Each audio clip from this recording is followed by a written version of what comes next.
Okay, before we get started, I need to say something that needs to be said, and you're going to understand the context later in the piece. Nazis and white supremacists are terrorists, just like ISIS. And the people affiliated with them are also terrorists, just like ISIS. We lock up ISIS affiliates, as we should, so why do we treat Nazis and white supremacists differently? Well, here's why. Because they're white. Why did you wait so long? Why did Nazis neo-Nazis? I didn't wait long.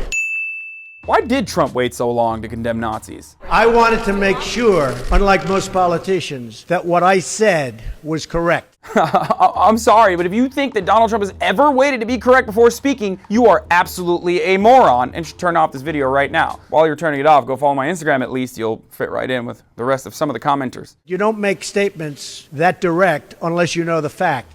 Donald Trump is not a person who's known for waiting for the facts, especially when it fits his agenda, like in the case of the supposedly Muslim shooter that attacked a mosque in Quebec. As you may remember, the White House immediately used that to promote Trump's Muslim ban. We're not going to wait and react. As I said in the statement, the president's going to be very proactive with protecting this country. Turns out that the shooter wasn't a Muslim, but a fucking white nationalist. Speaking of white nationalists, back to Charlottesville. I had to see the facts. Unlike a lot of reporters, the facts. The facts. Yeah.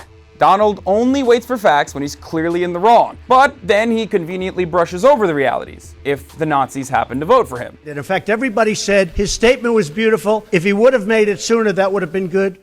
Donald, no sane person said your statement was beautiful. Are you fucking kidding me? As a matter of fact, the only people who supported your statement was this guy. We are determined to take our country back. We're going to fulfill the promises of Donald Trump. And this guy. Hail Trump! Hail our people! Hail victory! Hail Hydra. Those are the guys on your team. And you're absolutely aware of this, which is why you're still trying to shift the blame. It took you 3 days of withering bipartisan attacks before reluctantly condemning the KKK and the Nazis, which is probably the most American thing you can do. And then within 24 hours, you drew an equivalence between the groups you just condemned and the counter-protesters who suffered casualties. On what planet are Nazis and the people Nazis run over with their cars equally at fault? What about the alt-left that came charging at the, as you say, the alt-right? Do they have any semblance of guilt? I think there's blame on both sides. Asking for accountability from these people is like asking why Heather Heyer didn't move out of the way of the car. It's like blaming part of the violence during the civil rights movement on those pesky protesters who kept taunting those police dogs. It's like claiming that the Twin Towers were leaning into the planes. It's a Neil Brennan joke. This is victim blaming 101. But I guess it's hard to see that only one side was responsible for the violence, the Nazis and their sympathizers, when you know they were the side wearing your uniform. Why else would you say this? Not all of those people were neo-Nazis, believe me. Not all of those people were white supremacists, by any stretch. It's so strange when the same person who holds all of Islam accountable for terror is so eager to turn the other cheek when it comes to excusing violence committed by his rabid white supremacist followers. Now, I'm not saying all of Christianity is held accountable. All white people are held accountable for the actions of these fucking assholes. Just like all of Islam shouldn't be held accountable for the actions of ISIS. You had some very bad people in that group, but you also had people that were very fine people on both sides. Yeah, Trump's right. There were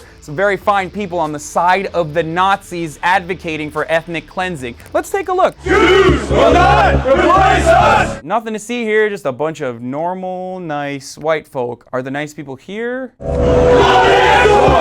Don't really see the nice people when I'm looking at the militia. Are they here? Now let me ask you this. If ISIS, a violent terror group advocating for the destruction of America and its values, just like Nazis and white supremacists are, wanted to exercise their First Amendment rights by setting up a heavily armed but peaceful protest, just like this one, where they're brandishing assault rifles and waving black flags calling for the death of all Christians, and then one of their radical sympathizers engaged in an act of terror by violently driving into a crowd of counter-protesters, would you be looking to shift the blame to the other side like this? You had a group on one side and you had a group on the other, and they came at each other with clubs. But there is another side. You can call them the left, you've just called them the left, that came violently attacking the other group. Because the only difference between ISIS and the Nazis is the color of their skin, Donald. As a matter of fact, white supremacists are responsible for the majority of domestic terror. But I guess that's the reason why the many memos that came from the FBI and the Department of Homeland Security warning your administration about the fact that white supremacist groups had carried out more attacks than any other extremist groups, and that number was going to increase, found itself in the trash. Said this once, I'm going to say it again. I'm not saying that white Christians are Nazis, but the fact that you're trying so hard to make it seem like actual Nazis and their sympathizers should not be condemned is the exact reason why 60 years after the Civil Rights Movement, these assholes don't feel the need to hide their faces under hoods. Anyone and everyone who does not condemn them outright is absolutely complicit in the violence that has already taken many lives and will only escalate from here. So I'm asking once again to everyone, conservatives, progressives, everyone, do the right thing, do the American thing, and join the fight against white supremacy and Nazis.